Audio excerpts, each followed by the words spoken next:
All right. Good morning, everyone, and welcome back to the Kentucky Chamber Workforce Center's Bus to Business virtual program series. We are excited to have students, teachers, and others tuning in for today's live session. My name is Harper Smith, and I'm the manager of the Kentucky Chamber Workforce Center, and I help direct the Bus to Business program. We are so excited to expand this year's program from one day of field trips across the state and bring this program to students all over Kentucky for the entire school year virtually. Before I introduce our speakers today, I want to thank our sponsors in this effort, the Kentucky Society for Human Resources Management, Kentucky SHRM, and AT&T, who are both wonderful partners of ours and have always welcomed their involvement in our programs, and we sincerely thank them for their investment in helping to bring classrooms to careers. I'd also like to thank the entire team at ULEME for their partnership and support through this awesome virtual event platform.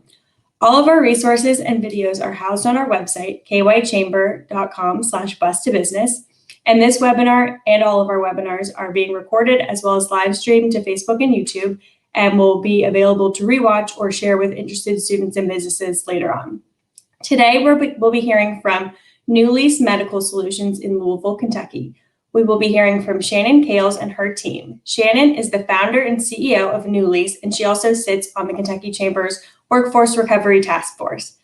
Between her and her team, you will learn more about what services NuLease offers, hear from Shannon, the CEO, their chief financial officer, a physician, and a counselor, all on what their jobs entail, their education backgrounds, and expected pay. I'll be watching the chat, and there will be time at the end for some Q&A. I'll kick it over to Shannon and her team. Thank you all so much. Thank you, Harper. We appreciate the opportunity today to talk to the students and let them know a little bit about us. NuLease is a medical clinic that deals with medication-assisted treatment for alcohol and drug abuse. We started in 2016. We actually started very small in 1,200 square feet in Bullitt County. Within 2 years, we had to move to Louisville to 10,000 square feet, and now we have clinics going up in other areas. We just got a clinic going in Campbellsville, Kentucky. So we're hoping to expand in each state. We look forward to doing that. We offer different services outside of addiction services here. So we have pain management doctors on staff. We have counselors on staff. We have psychiatrists on staff. I think our business is really interesting to share with you guys because when you think of a medical clinic, you think of just about medical personnel, and that's not always the case. There takes so many different ancillary departments to make the medicine happen and to treat the patients. And so you don't have to have a medical background or go to school and do some type of healthcare degree to be able to be a part and do something for the community and give back and try and help people who have addiction issues. So we have several psychiatrists on staff here. We do a lot of outreach with the community at NuLease. We work with the homeless. We go into the homeless shelters. We actually do COVID testing for them. We also, our physicians go in and see patients in the shelters that are quarantined for COVID, so that if they have any issues with drugs or alcohol, we can treat them there so that we can be able to meet their needs in the homeless environment. We also try and go out and test different nursing homes for COVID, test the homeless population. We have a full lab here at NuLease that does COVID testing, and we look forward to adding some tests to that, such as giving vaccinations, testing for the flu and strep and those kind of things. We're trying to expand as many services as we possibly can for the community. We are located here on Outer Loop in Louisville. We're really excited about our space here. We just expanded here and took over a second building. And it, like I said, it takes so many people in our team to make this work. Personally, I started in healthcare as a respiratory therapist in 1996. I worked as a respiratory therapist for probably 5 or 6 years and ended up going into administration. I helped manage 2 rural hospitals. Casey County Hospital in Liberty, Kentucky, and Jane Todd Crawford Hospital in Greensburg. I found that I really liked the business side of things. So I went back to school and I got my master's degree in healthcare administration at Western. So it's taken me in all about 6 years to get my education. And I've done that throughout my life. I didn't do that all at once. So actually, I just finished the graduate program about 4 or 5 years ago. I just wanted to get the knowledge I needed to really further my career. And that helped me leave the healthcare environment as far as the hospital and start my own entity here where we could help deal with families dealing with addiction and loved ones that have issues. So that's my passion. I lost my sister to addiction, so it was really an opportunity for me to find a way to reach out to the community, help them, and find a better way of how we can deal with this epidemic. I'm sure most of you know people or have people in your family that have dealt with addiction, and what we try to do at NuLease is just show those people love, go at it a completely different way, which I'll let Dr. Anderson, who's going to speak, talk to you a little bit more about how we do that. But our program here is a lot different than any other program. We accept all kinds of insurance. Jumping back to the CEO perspective, I am in a unique position that I have had the clinical background in healthcare, and I have also worked the business side. So this is just something I love. I get to still interact with patients. I get to see my patients as they come in and talk to them, and also get to help support our physicians and our other staff and create jobs for people in the community, which is something that I absolutely love to do. We are working on an app that I hope to have a video to show you today, but unfortunately we didn't get the video completed in time. But we actually have an app that we built just for our patients.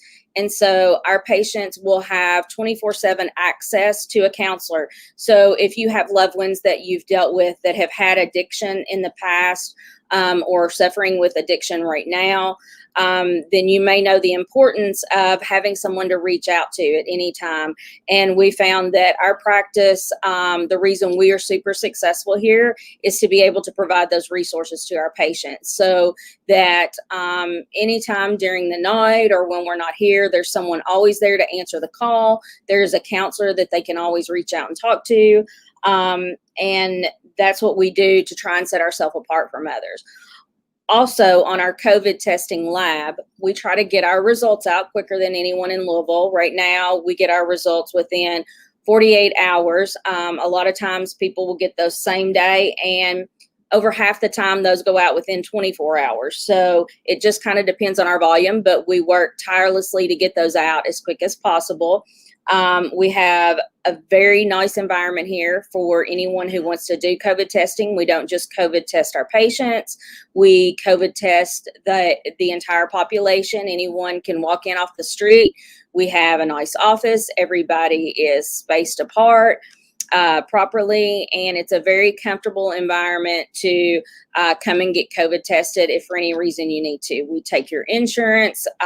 We don't bill you unless your insurance does not cover the cost of the test, and we love doing that as well. We have found that we have been able to reach out to demographics in the community that we may not have seen just with our addiction program. So we're very blessed to have done that. I am going to turn this over to Nick. Nick Pfeiffer is our Chief Financial Officer here at NuLease. He came on with us about a year ago, and he has helped us almost double our business. So we are very blessed to have him. He's gonna talk to you guys. Before I leave, I do want to ask, Harper, do you have any questions, or does anybody have any comments that maybe they want to ask or say that I can address before I turn this over to Nick? I don't see any questions just yet, but I'll let you know if I do. Thanks, Janet. Okay, great. Okay, Nick Pfeiffer.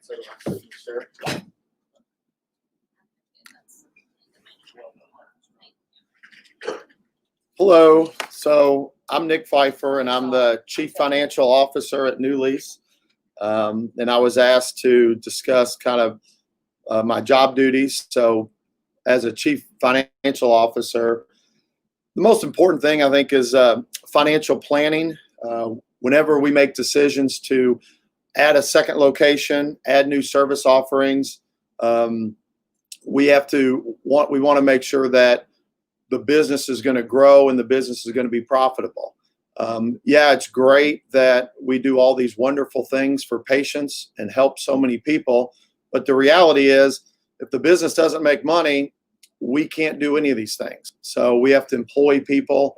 We have lots of inventory and supplies. So to provide services, you've got to make money. So as Chief Financial Officer, that's your responsibility, or it's my responsibility to make sure that the business itself is is cash flowing well, or we've got enough money in reserves to cover any kind of downtrend in our revenue. So another thing that's important about being a chief financial officer, or being really any executive, the difference between working in the business and working on the business, is really having a lot of strategic relationships. I could never have been a chief financial officer back 10, 15 years ago because I didn't know enough people in the industry. So for example, when I first came to NuLease, one of the questions was, how do we send out a lot of our drug testing to other laboratories? Is there a way to build a lab inside of NuLease so that we can provide a better service? So because I had relationships in the industry, I could bring in other companies, other people, and introduce them to NuLease. And then NuLease could then build its own laboratory, which helps patients with our turnaround time, as well as it's another service. The more services you have and the more services that are profitable, it allows you to take those profits, invest it in the business to grow and help more people. So strategic relationships are very important for any executive. I'm always tracking business growth from a finance standpoint. Because I'm involved with finances, I have to track expenses. We have to look at expenses, not just overall, but expenses by department. It's very important to understand if one area of the business is spending an exorbitant more amount of money than it makes. It's my job to understand why, and do we need to make adjustments? Now, just because one area of a business isn't necessarily making money, it's spending money, doesn't mean it's bad. It just means where else in the business can we make up for that money that's being spent? So I've got to track income as well as expenses. There's two ways to grow a business from a financial standpoint. You can make more money by cutting your expenses, and then you have more profit. But also the very most important is to grow your revenue. So we've got to track income and expenses.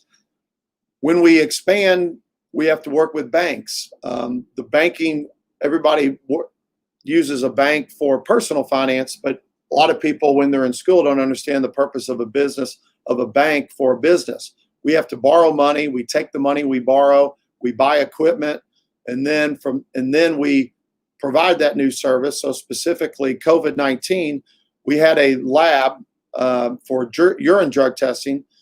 Then when COVID hit, we decided, okay, wait a minute, should we start trying to help with the pandemic and help all the people that want COVID testing?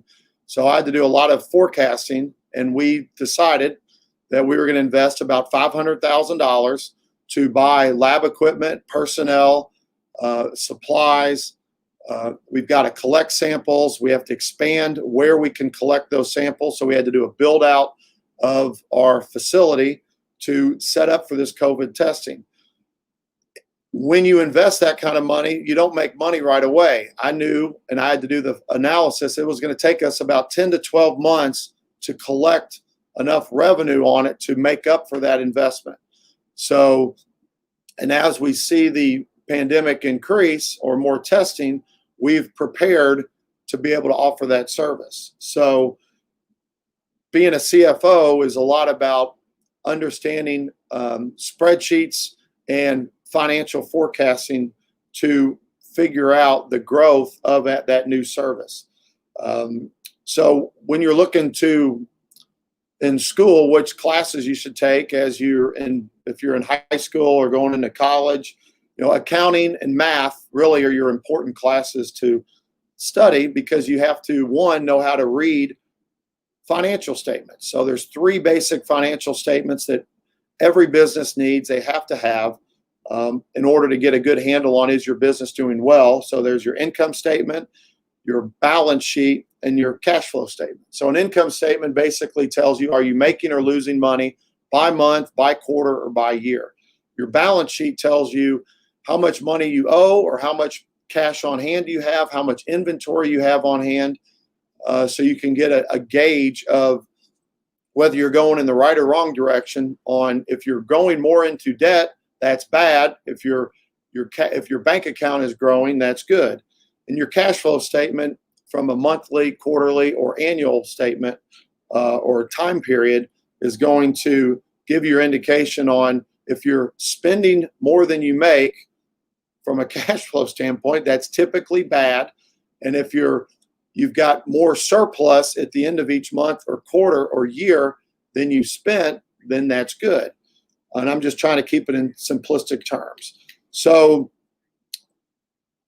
once you finish your schooling, if you have any aspirations of going into finance or being a CFO, really the learning really starts after you're finished with college, in my opinion. So it's very important to read lots of business books. You've got to be interested in money and understanding how money works. Reading financial reports of publicly traded company is very important as well, because you can understand what other companies do to grow their business. The pay range of a CFO is typically, for a small company, might start around $60,000 a year, and it can, on a top range, can be anywhere $4 or $5 million. If you're the CFO of a publicly traded company like Amazon or UPS or Yum Brands, that you're going to be up in that probably that $1 million range, because obviously there's a lot more responsibilities of a larger company. So I was given about 10 minutes to talk. I don't know if I lasted 10 minutes, but if anybody has any questions, let me know. And then I can turn it over to Dr. Anderson to talk about addiction and pain management. Any questions? I don't see any questions just yet, but thank you so much. That was really informative. Wonderful. Thank you. Strong work, Nick. Thank you.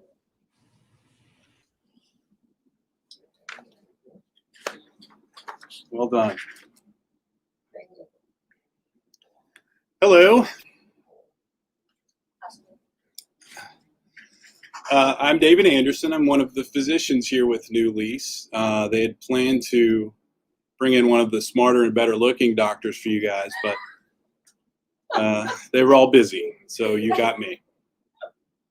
So it's good to see everyone. So been asked to. So as I said, I'm one of the physicians. My job duties include, seeing the patients that come in to see us to get some help with their addiction, try to evaluate what's, led them to have the problems that they have, and evaluate what we can do to improve their situation. The things that I really appreciate about what we do here is we try to bring a lot of different tools to bear onto the problem. We have medications that can help with some of the biology that they're dealing with, some of the withdrawal problems and cravings, but more importantly, we help them with counseling. We try to help them with a lot of different aspects of life that can make all of this very difficult. Things that I enjoy about this location, this place, are the folks have their heart in the right place, and that's not necessarily true of everywhere that you could work. So if I was talking to young folks thinking about a career, I'd say find a place where you fit, find a place where you feel good about what you're doing. And this is one of those places. Education, training, let's see. So I'm an anesthesiologist who did some specialized training in pain management and in addiction treatment. So I suspect most of you are familiar with what doctors do. We take care of patients, and there are a lot of different ways to do that. So education-wise, there's college, 4 years of that, med school, which is 4 years. And then depending on what sort of specialty you go into, you have additional training after medical school that's anywhere from 4 to 6 or more years for some surgical specialties. And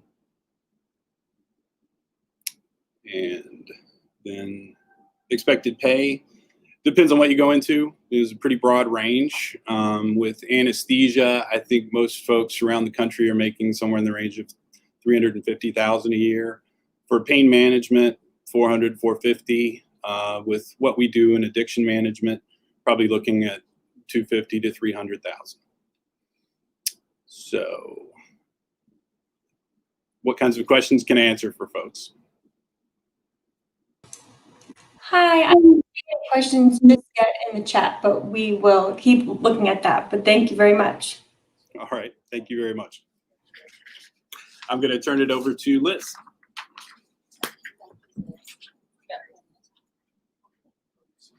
No, you're fine.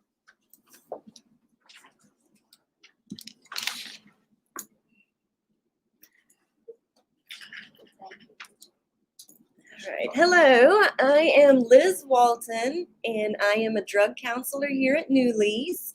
I have been here just about a year, and I liked what Dr. Anderson said about feeling good about what you do and who you do it for. I have worked several different places as a drug counselor, and I consider myself really lucky to be here at NuLease because I believe in the mission. So my title is CADC, which is Certified Alcohol and Drug Counselor. The things I do day to day, I do initial assessments, which is when new patients come in, we get background information, sort of some factors that have led them to us, led to their addiction. After that, we do individual counseling, so that's one-on-one, where I work with patients to learn coping skills and how to manage triggers and cravings for drugs and how to rebuild their lives and live in a healthy way. We also do group counseling, and we also do crisis counseling when patients are not being successful in treatment. We sort of hone in and do more counseling to give them more attention and work harder on the skills for healthy living. Shannon mentioned our 24/7 crisis line. I'm really proud of that. I am happy to take calls any time of the day or night if a patient's struggling. We also do DUI services here. We do assessments and offer DUI classes. And we also do family sessions for patients who want to bring in a family member to learn about addiction. What you need to do to be a drug counselor, there's 2 tracks. There's LCADC and CADC. If you have a relevant master's degree, you become an LCADC. If you have a bachelor's degree or a non-relevant master's, you can become a CADC. The differences in billing and how much insurance will pay for the services.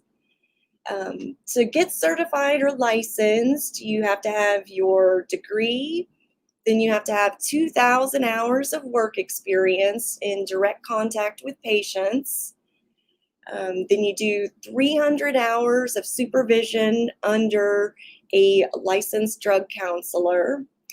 And that takes a long time. If you're just doing an hour a week, that can take 6 years. I was fortunate that one of my employers doubled up my supervision, so I was able to get the supervision hours in just 4 years.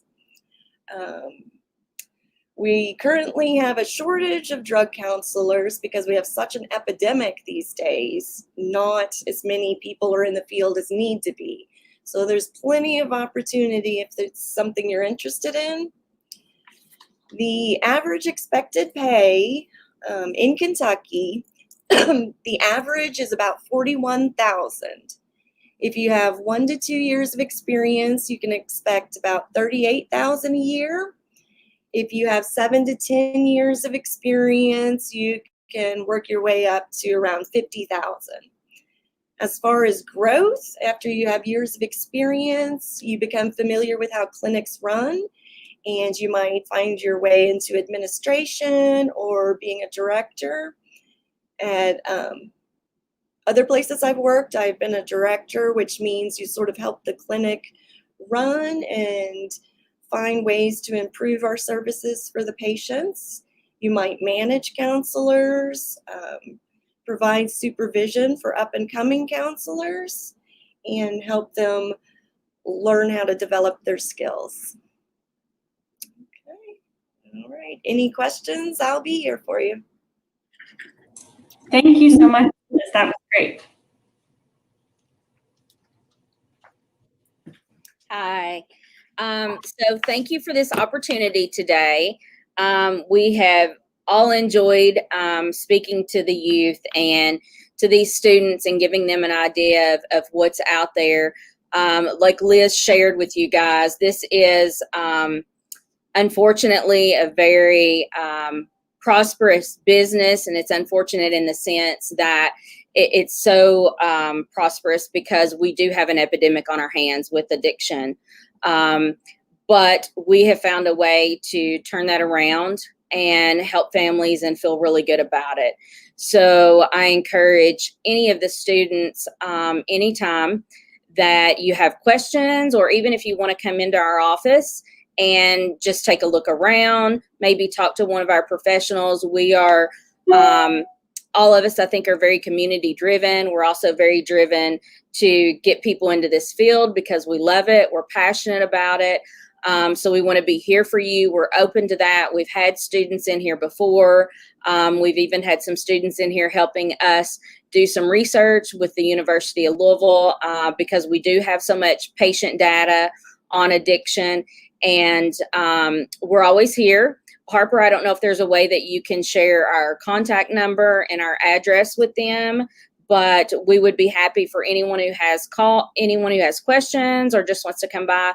We're here for the community. We will gladly let you guys come in, take a look around. You know, we have lab techs here. We have certified nurses assistants. So we're all not just high level professional people. You just kind of got to talk to us today, but we have, probably 10 to 15 people who just triage patients, who are medical assistants or licensed nurse professionals. So there's plenty of room for that as well. And they get a lot of patient contact here.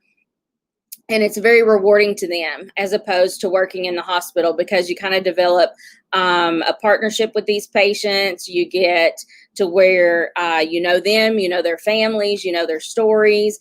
And it's just a big family environment. So we look forward to welcoming anyone who has questions or wants to stop by and see us. We're here for you. Thanks, Shannon. We actually do have a couple of questions for you if you have some time. So this question is from Ethan, and he asks, what does it take to get a job like yours as a CEO?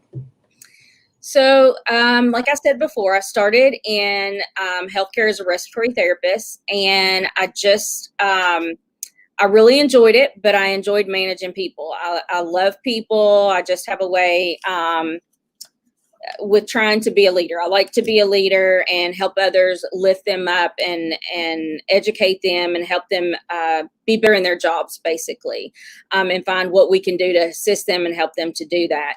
So as I said before, I went to school for a respiratory therapist, received a bachelor's in respiratory therapy, and I did that here in Louisville. And then when I went into administration, I decided I need to go to graduate school to get my master's in healthcare administration, which was extremely valuable. And CEOs, it's not just a job you get hired into, I'll be honest. You have to have a lot of business background. Honestly, Nick, his business background, the financial part of it, that's huge. That's something I've had to learn. I lean on him a great deal. That's why we have grown so much since he's been here, because he has that business background of growing businesses. I'm really good at managing the healthcare side of things because I have the healthcare knowledge. And I have enough business knowledge to get by and to create what I've done and to be super successful in 2 years. But I knew if I wanted to move forward and be in every state, I knew that I needed to have a business professional with me that looked at numbers, that could analyze them. So being a CEO, a lot of people who are CEOs of companies start within the company and they work their way up. And as they work their way up, they go back to school and they gain the education to do that. And CEO salaries are usually, start out at 6 figures. It depends on where you're at. Some salaries can start at $75,000. Healthcare CEOs range probably between 100 to 200,000. And then, of course, just like Nick said, with the chief financial officers of larger corporations, I think last year the CEO of Anthem made $15.5 million. So it just depends on where you're at. But CEO can come from a lot of backgrounds. It can come from finance backgrounds, and healthcare, it can come from being a nurse, or even there are doctors who are CEOs. But when you come from that clinical background and you want to be a CEO, you've got to gain the business insight. And that's why I went to graduate school, to kind of gain that. I hope that answers your question. Do you have anything else? We've just got one more, which I think will be a good note to end on. This is from, actually we have 2 more, sorry. This is from Alea. I think I said that correctly. Sorry if I didn't. She said, wanted to ask you, that is it fun to help anybody who needs it, and does it make you all feel good? I imagine that it does. Oh, it's absolutely why we're all here. It is absolutely the number one reason all of us are here. If you come to work for our organization and that's not why you're here, it's going to be really hard for you to get through the day, through the week, and because all of us are so driven to help other people. It feels really good. I'll give you a scenario. When I had a patient who had done 20 years in jail, drug-related charges, different charges that stem from that, burglary and those kind of things that tend to happen when you're on substances. And when he came in and he said to me a year after he'd been in the program, I've never been clean without using drugs for a year in my entire life. I spent 20 years in jail. I went through numerous programs before I was able to get clean. And I just bought my first car, and I got to spend Thanksgiving for the first time ever with my children. And, we get those stories. The doctors get those stories every day. If I'm lucky enough, my office door is open when somebody comes by, my patients stop in and talk to me. That is the reason that we all work tirelessly here. So it is the best feeling in the world. People who work for me, many of them have left very good careers. I've got a physical therapist who just left her job and said, what can I do in your business? I want to help out. She ended up working in human resources for us because it is just that kind of environment. It's knowing that we're helping patients not just beat addiction, but get their kids back, work with the court system, work with drug court judges, try and help convince them that these patients are working to improve their lives, to please give them the opportunity to get jobs, work on getting their kids back, become a person in the community that can do things and sustain life. And so that's our goal. And it is absolutely amazing. I can't imagine doing anything else after going into this and watching our business grow. And the only reason we've grown is because our patients are doing so well. So we're very proud of that. Great, thank you so much. We just have one more question from Ryan Adams. He said we don't have to ask it, but I'll go ahead. Are there any positions available that do not require a degree or any type of training? Yes, actually, we have people who work in our office who don't have any training. They just have a passion.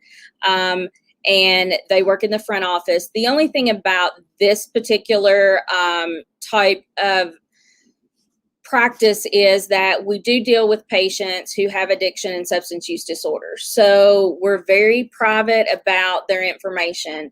So we don't hire under the age of 21 here, just because handling patient information and the brevity of that and the privacy that we want to afford our patients, we feel like, that's a good step. Not to say we don't take students in, we do, but we train them on the HIPAA laws and that kind of thing. But for a full-time position, for someone coming in, you need to be 21. But yes, we have people here who do not have degrees. We have people who collect urine that do not have an official college degree. Our front office staff, our cleaning staff, our support staff. We have, janitors. We have people who clean our different offices, people who put our furniture together. People who work in purchasing. I've got a guy in purchasing who doesn't have formal education for that. So yes, there are a lot of jobs in this environment that you don't have to have formal education for. And we're a second chance employer. So we believe in investing in people who have tried to improve their lives. So if you're someone who has done time in jail, you have a felony, you have a past addiction, we believe in putting our money where our mouth is, and we believe in hiring those people. So about 50% of our staff actually are what we call second chance employees, to where, they've built themselves up and improved their life and been able to become a productive member of society. And we believe in investing in those people. Great. Thank you so much, Shannon. I don't see any more questions, but I think you all had a really robust presentation and really touched on all of the different aspects of the organization. And I think I learned a lot. So I hope everyone attending did too. So thank you so much to Shannon and your team. Great job. A couple of housekeeping things from our end. Just thanks again for everyone for attending for today. Like I said before, all of these resources are recorded and housed on our website, as well as our Facebook and YouTube channels. If you aren't signed up to receive our e-newsletter already, please sign up. I will put the link in the chat. This newsletter goes out weekly on Mondays and details that week's video sessions and Workforce Wednesday information, career pathway stats, and Earn and Learn program highlights. Please continue to sign up schools and businesses in order to receive notice about these resources. Our next live session is going to be on Wednesday, December 2nd at 10 a.m. with Central Bank and Trust Company from Lexington. We hope to see you all there. And if you all have any further questions about the program or how your organization can get involved, you can reach out directly to me at hsmith@kychamber.com. I'll also put that in the chat too. But thank you all so much and have a great day. Thanks.